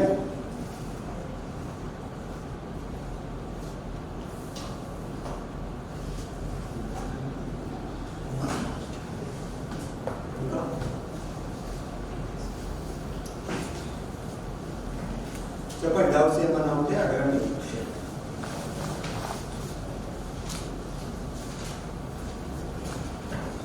sir final decision తర్వాత ఎంప్లాయీ సివిల్ కోర్ట్ అప్రోచ్ అవ్వచ్చు సార్. ఫైనల్ డిసిషన్ తర్వాత కూడా ఎంప్లాయీ సివిల్ కోర్ట్ అప్రోచ్ అవ్వచ్చు సార్. ఫైనల్ డిపార్ట్మెంట్ నుంచి ఫైనల్ డిసిషన్ వచ్చింది అగెనిస్ట్ ఎంప్లాయీ అగెనిస్ట్. అదే దాన్ని కౌంటర్ చేసుకుంటూ సివిల్ కోర్ట్ని అప్రోచ్ అవ్వచ్చు సార్. సివిల్ డిస్ట్రిక్ట్ కోర్టు కానీ హైకోర్టు సివిల్ కోర్ట్ రాదు సార్, హైకోర్టు. సుప్రీం ఇచ్చిన ఆర్డర్స్ కి ఎగనెస్ట్ గా మనం కోర్టుకు అప్రోచ్ కావచ్చు అంటున్నారు. పనిష్మెంట్ ఇస్తే అది ఎంప్లాయీస్ ఇంకా డిపార్ట్మెంట్ వాళ్ళు చేసిన ఎంక్వైరీ నచ్చిన థర్డ్ పార్టీ ఎంక్వైరీని కూడా అంటే కోర్టు పోతాడు. కోర్టు పోతే మనం కౌంటర్ వేస్తాం. కోర్టు పోతే కౌంటర్ వేస్తాం, మనం కూడా వేస్తాం. కౌంటర్ డిపార్ట్మెంట్ కూడా వేస్తాం. కొద్దిమంది ఇప్పుడు ఎంక్వైరీ వేస్తారు. ఎంక్వైరీ వేసిన తర్వాత ఎంక్వైరీ స్టాప్ చేయమని కూడా వెళ్తారు. వెళ్తే కోర్టు ఆర్డర్ ఇచ్చింది అనుకోండి, ఫర్దర్ ఎంక్వైరీ స్టాప్ అనంటే మనం కౌంటర్ వేస్తాం. అండ్ ప్రిలిమినరీ ఎంక్వైరీ చేయించాము, కాంప్లైంట్ వచ్చింది. ఎంక్వైరీ ఆఫీసర్ ఈ షోర్లో person appointment preliminary enquiry officer ఆయన ఎంక్వైరీ కండక్ట్ చేసింది. ఐస్కార్ రికార్డు అండ్ యాక్సెసిబిలిటీ సెట్ దాని ప్రకారంగా డిపార్ట్మెంటల్ ఎంక్వైరీస్ ఇచ్చినాము. డిపార్ట్మెంటల్ ఎంక్వైరీ ఎందుకు వేసాము? Given opportunity to express his views కదా. తర్వాత ఆయన ఇచ్చిన కాంప్లైంట్ వాళ్ళని కూడా ఆయన క్రాస్ చేయొచ్చు ఎంక్వైరీలో. ఆ అవకాశం కూడా ఇస్తున్నాం కాబట్టి అవన్నీ ఇచ్చామని మనం కౌంటర్ చేస్తాం. చేస్తే కొన్ని సందర్భాల్లో కూడా కన్సిడర్ చేస్తారు డిపార్ట్మెంట్. ఇది ప్రొలాంగేషన్ అవుతుంది, అట్లా పెండింగ్ పడి ఉంటుంది. సార్ క్రిమినల్ కేసులో బెనిఫిట్ ఆఫ్ డౌట్ కేసులో అతను బెయిల్ బయటకు వచ్చాడు. అతన్ని మనము బెనిఫిట్ ఆఫ్ డౌట్ ఉండదు. కంక్లూజన్ ఉంటేనే ఏదైనా క్లియర్గా ఉంటేనే పనిష్మెంట్ ఇవ్వచ్చు. బెయిల్ ఉన్నాడు సార్, అతను మనం రిజిస్టర్ చేయొచ్చా? బెయిల్ అరెస్ట్ అయ్యి బెయిల్ చేసుకుంటారు కదా సార్. కోర్టులో ట్రయల్స్ నడుస్తుంది సార్. అతను బెయిల్ మీద బయటకు వచ్చేసాడు మన ఎంప్లాయీ, అతను మనం రిజిస్టర్ చేయొచ్చా? ప్రైవేట్ కేసులో ఇన్వాల్వ్ అయిన తర్వాత బ్యాంక్ డిస్ప్యూట్ కానీ మనీ లాండరింగ్ కానీ అలాంటి దాంట్లో ఇన్వాల్వ్ అయితే more than 2 years he should be under suspension as per government రివో. తర్వాత ఆయన మీద ఛార్జ్ షీట్ ఫైల్ అయ్యి మనము కన్సర్న్ స్టేషన్ ఆఫీస్ నుంచి మనం తెప్పించుకొని ఇన్ఫర్మేషన్ తెప్పించుకొని ఆయన ఎంక్వైరీకి కోఆపరేట్ చేస్తున్నాడు అంటే ఆయన సస్పెన్షన్ అప్పుడు రివ్యూ చేసి యాజ్ పర్ ఎన్ఓ ప్రకారంగా అతన్ని రిజిస్టర్ చేస్తాము. ఒకవేళ తర్వాత ఆయన ఆ కేసులో అడ్మిటల్ అయితే ఆ పీరియడ్ మనకు సంబంధం లేదు, డిపార్ట్మెంట్కి సంబంధించింది కాదు. కాబట్టి రెగ్యులేషన్ 56(7) SR Part 1 ప్రకారంగా అడ్మిటల్ అయితే ఆ పీరియడ్ను లీవ్ కింద చేస్తాము. సబ్సిస్టెన్స్ అలవెన్స్ ఏదైతే పేమెంట్ చేస్తామో లీవ్ శాలరీకి వెళ్ళి అది 50% ఎంతైతే పేమెంట్ చేస్తామో అది డిడక్ట్ చేసి మిగిలిన అమౌంట్ ఆయన పేమెంట్ చేస్తాం. ఈఓఎల్లో మాత్రం చేయరాదు కాబట్టి ఆ పీరియడ్కు చేయాలి.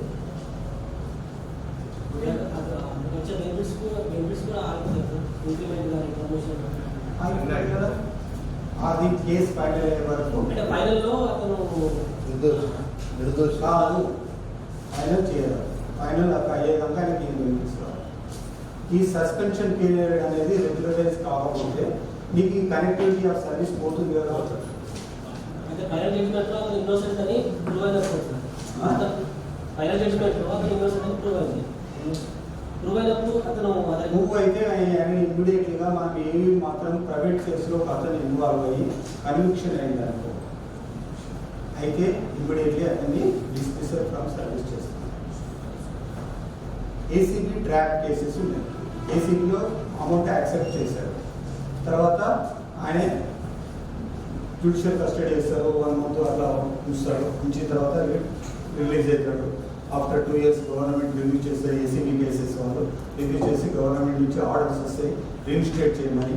రిజిస్ట్రేట్మెంట్ అనేది కూడా కార్పొరేట్ ఆఫీస్కి వస్తుంది. ఎస్సీ డివిజన్ ఎవరో వాళ్ళు కార్పొరేట్ ఆఫీస్ వాళ్ళు అటెండ్ అవుతారు. అయిన తర్వాత ఆ రివ్యూలో అతన్ని రిజిస్ట్రేట్ చేయండి, నాన్ ఫోకల్ పోస్ట్లో వేయండి అని చెప్తారు. ఆ ఇన్స్ట్రక్షన్స్ డీఈ కానీ ఎస్సీ కానీ కార్పొరేట్ ఆఫీస్ వాళ్ళు పంపిస్తారు. దాని ప్రకారంగా నాన్ ఫోకల్ పోస్ట్లో వేస్తారు. వేసిన ఇయర్స్ టుగెదర్ వాళ్ళకి జరుగుతుంటుంది. దానికి ప్రాసిక్యూషన్ ఆర్డర్ ఇవ్వాలి. వాళ్ళు ఛార్జ్షీట్ కాపీ తర్వాత ఏంటంటే ప్రీ పోస్ట్ ఎంక్వైరీ వాళ్ళు చేస్తారు కదా ఏసీబీ వాళ్ళు, ఆ రిపోర్ట్స్ కూడా మనకు పంపిస్తారు. ఎఫ్ఐఆర్ కాపీ కూడా పంపిస్తారు. అన్నీ ఎగ్జామిన్ చేసి అపాయింటింగ్ అథారిటీ ఏసీ అయితే ఏసీ ఇస్తాడు, డిఈ అయితే డిఈ ఇస్తాడు, కార్పొరేట్ ఆఫీస్ వాళ్ళు అయితే కార్పొరేట్ ఆఫీస్ వాళ్ళు ఇస్తారు.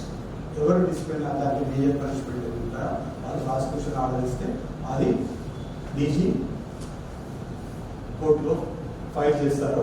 ఫైల్ చేసిన తర్వాత ఆర్గ్యుమెంట్స్ అయిన తర్వాత ఒకవేళ కన్విక్ట్ అయితే అతనికి dismissal direct dismissal from service చేస్తారు. ఒకవేళ అక్విటల్ అయితే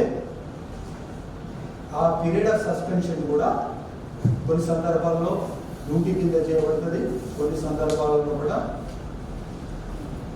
ఎన్ఓ ప్రకారం ఏంటంటే లెంతీ ఆఫ్ సర్వీస్ ఉంటుంది కాబట్టి దాన్ని ఈఓఎల్ కింద కూడా ట్రీట్ చేయమని గవర్నమెంట్ ఆర్డర్. అదే సార్ ఏ సందర్భాలలో అదే బెనిఫిట్స్ అన్ని మళ్ళీ ఇచ్చేస్తాం. ఒకవేళ అక్విటల్ అయితే వస్తాయి బెనిఫిట్స్ నోషనల్గా ఇస్తారు. నోషనల్గా ఇస్తారు అంటే అప్పటి నుంచి తీసుకొచ్చింది డేట్ ఆఫ్ కన్విక్షన్ అక్విటల్ ఎప్పుడైతే అయిందో అక్కడ దాకా నోషనల్గా చేసుకొస్తారు. చేసుకొచ్చి అక్కడి నుంచి బెనిఫిట్స్ ఇస్తారు. ఓకేనా?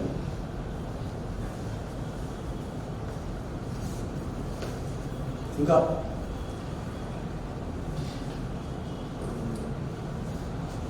సస్పెండ్ అయిన తర్వాత ప్లేస్ ఆఫ్ మళ్ళీ రిజిస్టర్ చేసినప్పుడు అదే ప్లేస్లో ఇస్తారా, వేరే ప్లేస్ మారుస్తారా సార్? ఒక ఎంప్లాయీ 2 సంవత్సరాలు సస్పెన్షన్ ఉన్నట్టు అదే ప్లేస్లో ఉంటాడా? ఆ ప్లేస్ ఎవరికైనా నిలుపుతాం కదా ఆయన ఒక్క ఎక్కడ వేకెన్సీ ఉంటే అక్కడ వేస్తాం. నాన్ ఫోకల్ వేయాలి, నాన్ ఫోకల్ పోస్ట్లే వేస్తాం. ఏసీబీ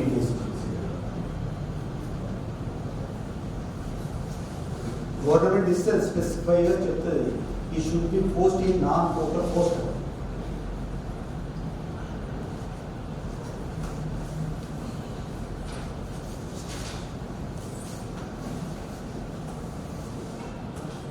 ఇంకా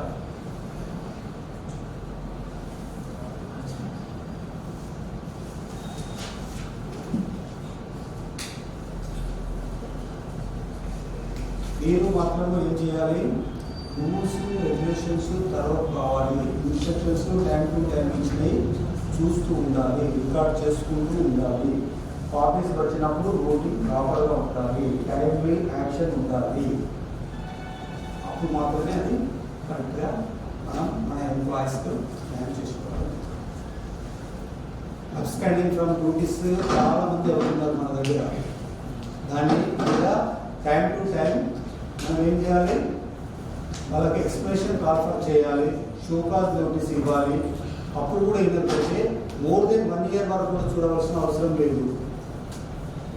వెంటనే ఎంక్వైరీ ఆఫీసర్ని అపాయింట్ చేసి వాళ్ళ మీద మనం మేజర్ పనిష్మెంట్స్ ఇంపోజ్ చేయవచ్చు.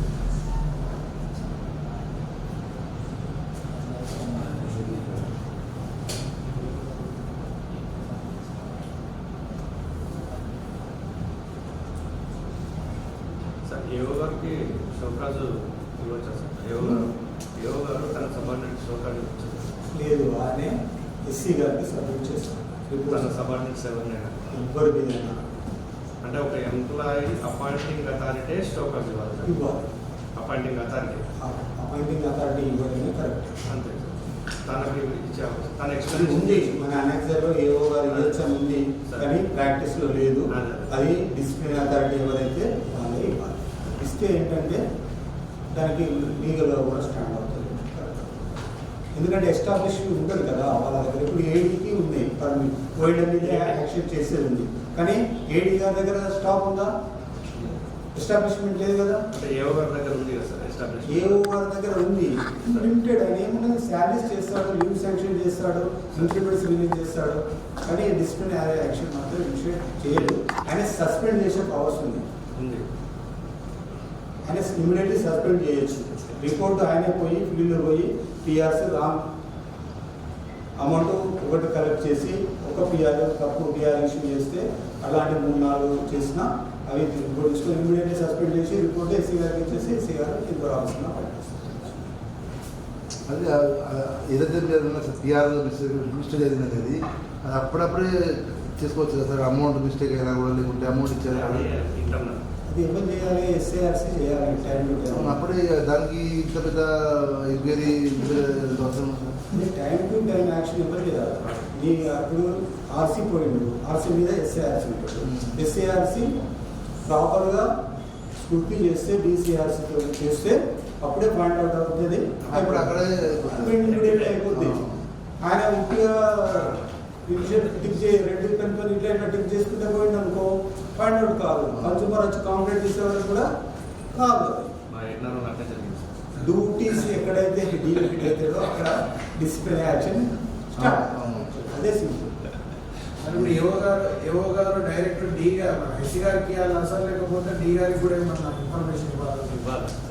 డిఈ గారికి ఇవ్వాలి రిపోర్ట్. డిఈ గారు ఎస్సీ గారికి పంపిస్తారు. ఎందుకంటే ఈయన కూడా అప్డేట్ కొన్ని సందర్భాల్లో ఎస్సీ గారికి రాస్తూ డిఈ గారికి కూడా కాపీ సబ్మిట్ చేయొచ్చు. సార్ డి గారు కూడా ఒక అప్డేట్ అథారిటీ ఉంటుంది కాబట్టి సార్కే ఇవ్వచ్చు. డిఈ గారు కూడా యాజ్ పర్ అనెక్సర్ ఉంది పవర్స్, కానీ ఇనిషియేట్ చేయడు, ప్రాక్టీస్ లేదు. అది ఎస్సీ గారు మాత్రమే యాక్షన్ ఇనిషియేట్ చేస్తాడు అకౌంట్ స్టాఫ్. అంటే ఎస్సీ గారు ఏఈ కూడా మైనర్ పనిష్మెంట్ ప్రపోజ్ చేస్తూ డిసిప్లినరీ యాక్షన్ ఇనిషియేట్ చేయొచ్చు ఉంది ఎస్సీ గారికి, కానీ ఎంక్వైరీ ఆఫీసర్ను ఏఈ గారి మీద అపాయింట్ చేయకూడదు. అంటే సార్ ఇప్పుడు అపాయింటింగ్ అథారిటీ డిసిప్లినరీ అథారిటీ అన్నారు.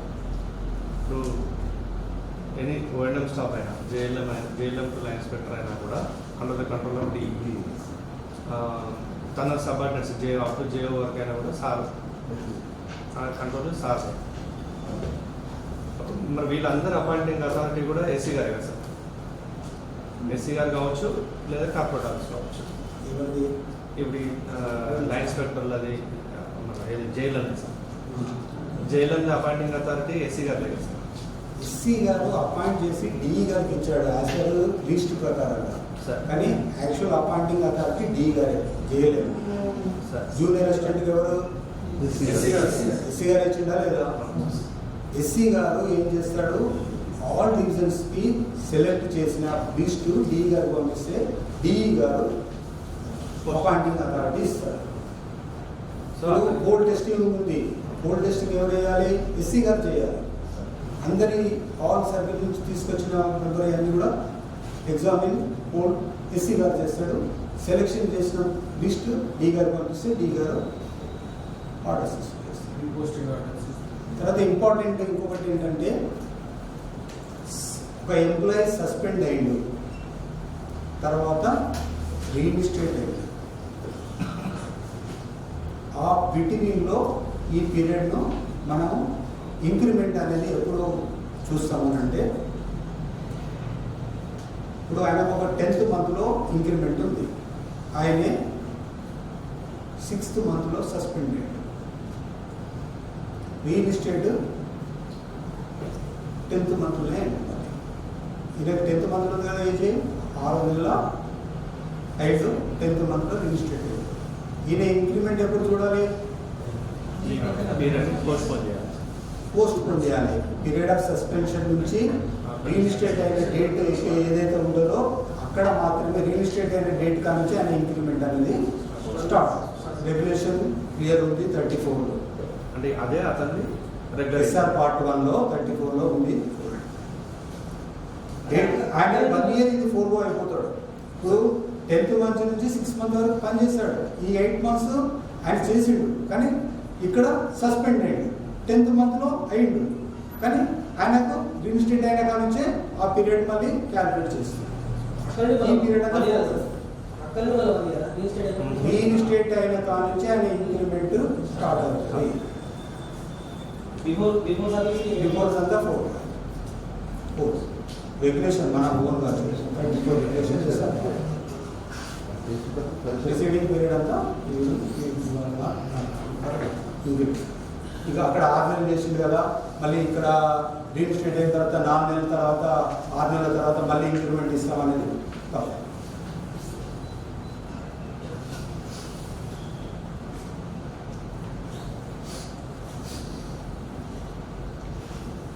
సర్వింగ్ అనేది చాలా మోర్ ఇంపార్టెంట్ అయిన ఆస్పెక్ట్. ఫైనల్ ఆర్డర్స్ ఇంప్లిమెంటేషన్ అనేది చాలా ఇంపార్టెంట్ ఆస్పెక్ట్. అది టైం టు టైం మీరు చేస్తేనే మేనేజ్మెంట్ తొందరగా డిసిషన్ తీసుకోవాలి.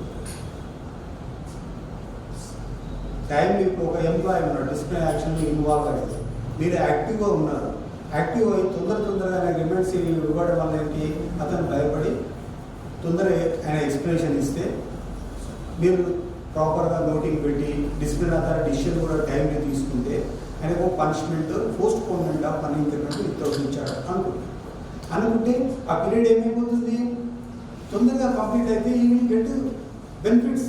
పనిష్మెంట్ పీరియడ్ అయిపోగానే ఈ విల్ గెట్ ప్రమోషన్.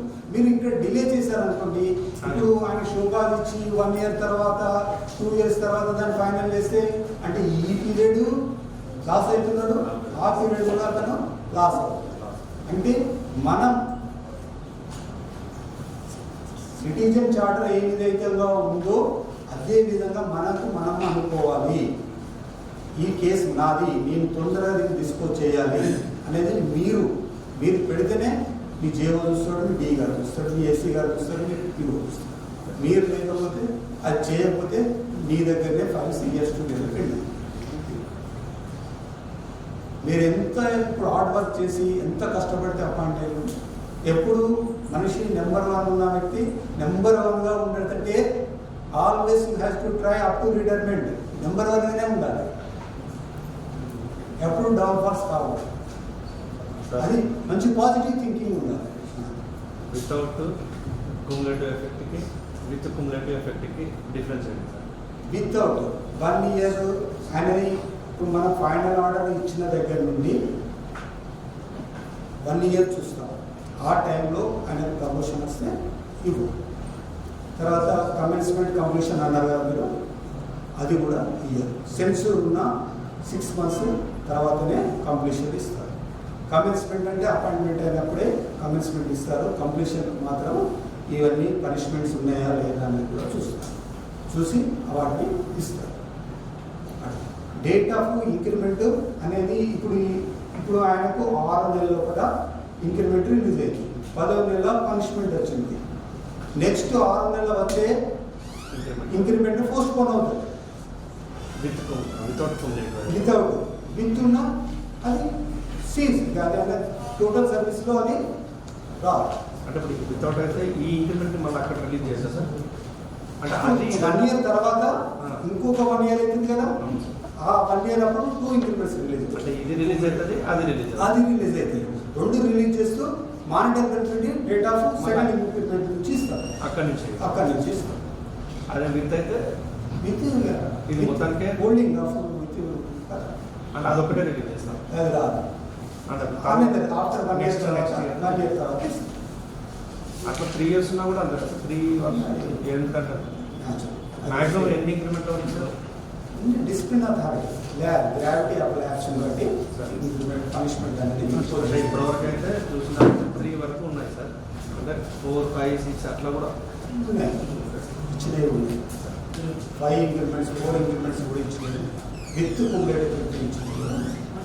కానీ ఒక ఇన్స్ట్రక్షన్స్ ఏముంది, 3 years వరకే మేజర్ పనిష్మెంట్స్ ఇంప్లిమెంట్. తర్వాత పనిష్మెంట్ ఉన్న ఆ పీరియడ్ 3 after 3 years ఈ విల్ గెట్ బెనిఫిట్స్. అంటే ప్రమోషన్ అనేది ఇవ్వచ్చు అని ఇన్స్ట్రక్షన్స్ ఉన్నాయి. కాబట్టి అది ఎస్ఆర్ పార్ట్ 3లో ఉంది. విత్ కుములేటివ్ ఫస్ట్ 3 ఇచ్చేసి పనిష్మెంట్ అప్పుడు విత్ కుములేటివ్ 3 అని ఇచ్చేసి తర్వాత మళ్ళీ దాంట్లో తగ్గి వచ్చే సార్ కుములేటివ్ ఇంక్రిమెంట్లు ఫస్ట్ సార్ 3 అని ఇచ్చేది sir. Affected punishment of with cumulative 3 with cumulative serve ఇచ్చిండు. మళ్ళీ తర్వాత నెక్స్ట్ వచ్చేసి 2 కుములేటివ్ తో వితౌట్ తోటి చెప్పిండు. అట్లా ఇవ్వచ్చా సార్? ఎవరు ఇవ్వచ్చు? అక్కడ పనిష్మెంట్ ఎవరైతే ఇచ్చిండ్రో disciplinary authority cannot review is given punishments అని చెప్పాను కదా. రెగ్యులేషన్ 20 ప్రకారంగా మళ్ళీ రివ్యూ చేయడానికి వీలు లేదు. డిసిప్లినరీ అథారిటీ ఫైనల్ ఆర్డర్ ఇచ్చిండు, ఆయన రివ్యూ చేయడానికి వీలు లేదు. యాజ్ పర్ రెగ్యులేషన్ అప్పీల్ పెట్టుకున్నాడు, అప్పీల్ డిస్పోజ్ చేసి రిజెక్ట్ చేసిండు, అయ్యో మళ్ళీ నేను రివ్యూ చేస్తా అనే అధికారం లేదు. యాజ్ పర్ రెగ్యులేషన్ 20 ప్రకారంగా అప్పీలేట్ అథారిటీ కూడా ఒకసారి రిజెక్ట్ అయిన తర్వాత మళ్ళీ రివ్యూ చేసే.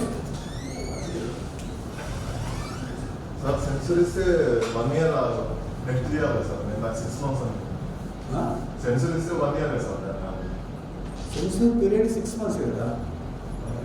6 months. ఎవరన్నారు? 6 months అండి. 6 months. ఇంక్రిమెంట్స్ అంటే 1 year అని తెలుసు. ఇంక్రిమెంట్ అయితే 1 year. ఆ? ఇంక్రిమెంట్ అయితే 1 year. అది ఎన్ని 2, 1, 2, 3, 4 అంటే అన్ని ఇయర్స్. సార్ ఇప్పుడు ఒకటి మన ఒక పనిష్మెంట్ వచ్చింది సార్, షోకాల్ నోటీస్ వచ్చింది. మన ఎంప్లాయీకి ఇస్తే ఆయన రిఫ్యూజ్ చేసాడు అనుకోండి, మనకు ఆయన రిఫ్యూజ్ చేసినప్పుడు ఎటువంటి అథెంటికేషన్ ఉండదు సార్. అటువంటి మనం రిఫ్యూజ్ చేసిందని మనం మీరు చెప్పినటువంటి రెగ్యులేషన్ ప్రకారం మనం ఒక లెటర్ పెట్టినాం అనుకోండి, అది ఎట్లా వ్యాలిడేట్ అవుతుంది సార్? ఆయన మనకి ఏం ప్రూఫ్ లేదు ఆయన రిఫ్యూజ్ చేసిన. తీసుకోవాలి, ప్రూఫ్ తీసుకోవాలి. అంటే ఏ మోడ్ ఆఫ్ కమ్యూనికేషన్ ఏం చెప్తుంది? వాళ్ళ పర్సన్ ఉన్నాడు, తీసుకోవట్లేదు, ఆయన పక్కకు ఎవరో ఉండరు కదా. ఆయన ఆఫీస్ అన్నప్పుడు ఒక్కడే ఉండడు కదా. వెళ్ళి ఆయన దగ్గరికి వెళ్ళి ఓ ఇద్దరిని పట్టుకొని వెళ్ళు, నీకు సంబంధించిన వాళ్ళని ఇద్దరిని పట్టుకుపోయి వాళ్ళ ముందు ఇది తీసుకున్నాను అన్నాడు.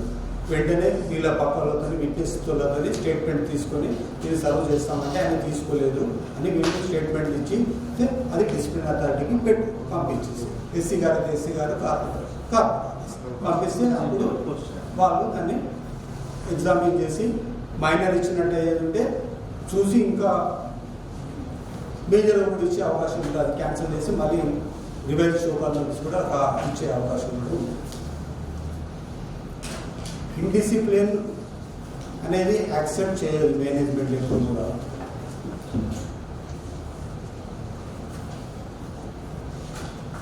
మేనేజ్మెంట్ అసలు చూడదు, అలాంటి వాళ్ళ మీద యాక్షన్ ఇమ్మీడియట్లీ చేస్తుంది. ఇప్పుడు ప్రిన్సిపల్ ఎంక్వైరీ ఆఫీసర్ వెళ్ళిండు, బాబు నువ్వు స్టేట్మెంట్ ఇయ్యాను అంటాడు, నేను ఇయ్యానన్నాడు అనుకోండి, ఆయన మీద యాక్షన్ ఇనిషియేట్ చేస్తారు ఇమ్మీడియట్లీ.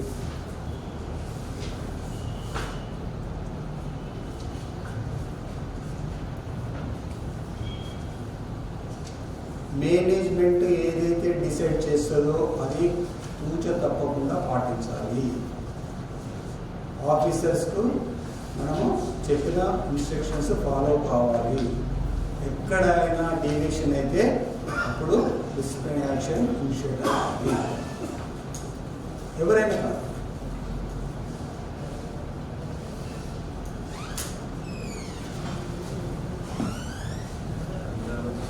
ఇంకా డౌట్స్ ఏమైనా చెప్పండి. లేవంటే కంక్లూడ్ చేసుకుందాం. డిసిప్లిన్ యాక్షన్ అనేది చాలా మోర్ ఇంపార్టెంట్. ఇది మన ఓన్లీ ఆఫీస్ మాన్యువలే కాదు, మన జీవితంలో కూడా డిసిప్లిన్గా ఉండడం అనేది చాలా ఇంపార్టెంట్ ఆస్పెక్ట్. ఫ్యామిలీ పరంగా కానీ, సొసైటీ పరంగా కానీ, ఆఫీస్ ప్రకారం కానీ డిసిప్లిన్ అనేది వెరీ వెరీ ఇంపార్టెంట్ ఆస్పెక్ట్. మనం ఎంత డిసిప్లిన్గా ఉంటే మనం అంతగా ఎదుగుదల ఉంటుంది. అది జీవితానికి కూడా ఉపయోగపడుతుంది. మీరందరూ చక్కగా కష్టపడి మంచి అందరినీ ముందుకు పెట్టి మీరు ముందుకు వచ్చి అపాయింట్ అయ్యారు, చాలా కష్టపడి అపాయింట్ అయ్యారు. మీ అందరికీ వన్స్ అగైన్ కంగ్రాచులేషన్స్. ఇదే స్పిరిట్తో కూడా మన ఎంపీడీసీఎల్లో బాగా వర్క్ చేసి మంచి పేరు పెట్టారు చేసి మీరు ఏ లెవెల్లో ఉన్నారో మీ సీట్ వరకు యాజ్ పర్ సిటిజన్ చార్టర్ ఏ విధంగా ఉందో ఎంప్లాయీస్ కూడా అదే విధంగా సర్వ్ చేస్తారని ఆశిస్తూ ఈ అవకాశం ఇచ్చిన మేనేజ్మెంట్ మరొకసారి ధన్యవాదాలు. Thank you.